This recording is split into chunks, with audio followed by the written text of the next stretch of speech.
The emergency room at St. Luke's General Hospital pulsed with controlled chaos.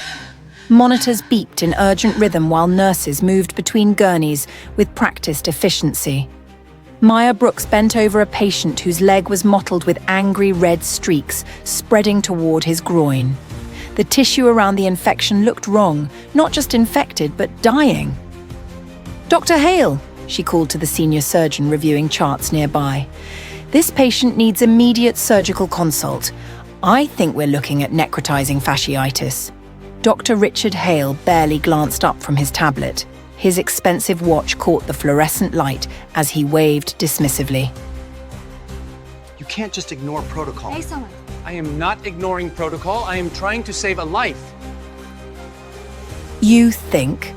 "Last I checked, the medical degree on my wall says MD, not yours." Maya kept her voice steady.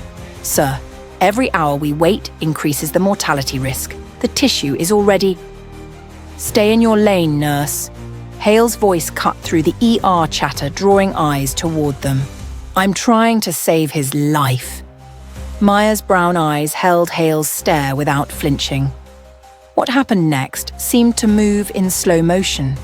Hale's hand shot out and connected with Maya's face, a sharp crack that echoed through the suddenly silent emergency room. The force snapped her head to the side, leaving a crimson bloom on her dark cheek. 20 feet away, nursing intern Zoe Alvarez fumbled for her phone, hands shaking as she hit record. Around them, staff members froze mid-step, expressions ranging from shock to horror to barely concealed satisfaction that someone had finally challenged Hale's tyranny. Maya's chest rose and fell slowly. She touched her cheek, felt the heat radiating from it, then looked at the patient still groaning on the gurney. "We still need to call surgery," she said quietly. Hale stormed off, confident in his untouchability. Within 15 minutes, Zoe's video had been shared 200 times. Within an hour, #JusticeForMaya was trending across 3 states. The hospital's public relations office lit up like a Christmas tree with media inquiries. In the staff lounge, Maya sat with an ice pack pressed to her face while colleagues whispered around her. "You should file a complaint," one nurse urged. "Against Hale? Are you insane? His brother-in-law is on the hospital board," another hissed. "Someone had to stand up to him eventually." "Easy for you to say. You're not the one who got hit." Maya listened to them debate her life as if she weren't sitting right there. She closed her eyes, exhausted not from the assault, but from the weight of everyone's expectations and fears. Upstairs in the administrative wing, Dr. Hale lounged in the chief administrator's office. "That nurse needs to be suspended. She was insubordinate, disruptive, and frankly, I don't feel safe working with someone who questions my medical judgment." The administrator, a thin man named Peterson, nodded nervously while scrolling through his computer. "We'll handle this appropriately, doctor. Let me just pull up her file." His fingers stopped moving. His face went pale. "Her full name is Maya Brooks Danvers." "So?" "Danvers. As in Dr. Eleanor Danvers, our chief medical director." The colour drained from Hale's face. The emergency board meeting convened at 6 p.m. Executives filed into the conference room, their faces grim. Hale sat near the head of the table, his earlier confidence replaced by visible tension. Maya sat at the opposite end, hands folded calmly in her lap. The door opened and Eleanor Danvers entered.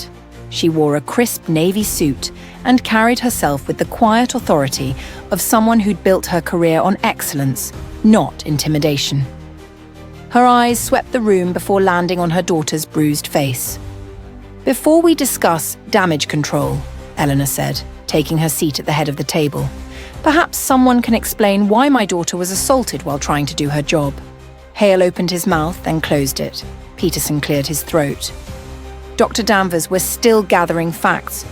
The facts are on video. 70,000 people have watched them." Eleanor's voice remained calm, which somehow made it more terrifying. "Maya, would you like to speak?" Maya stood slowly. "I identified a life-threatening condition. I asked for help, Instead of listening, Dr. Hale hit me. She paused, her voice strengthening. This isn't about one incident. It's about a culture that protects arrogance over accountability.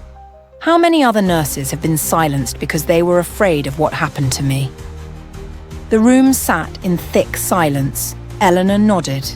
Effective immediately, Dr. Hale is suspended pending full investigation. Furthermore, this board will review our workplace culture and harassment policies. If we've created an environment where assault is preferable to being corrected, we've failed. As Maya walked out of the boardroom, staff members in the hallway watched her pass. Some smiled, some looked away in shame. Zoe caught up to her near the elevator.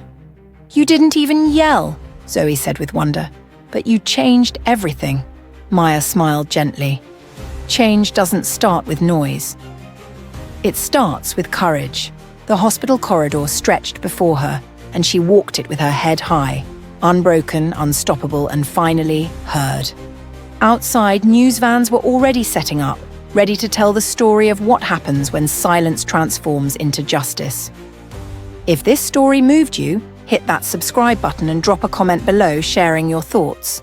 Your like helps us reach more people who need to hear stories like Maya's. Stay tuned for more powerful tales of courage and redemption.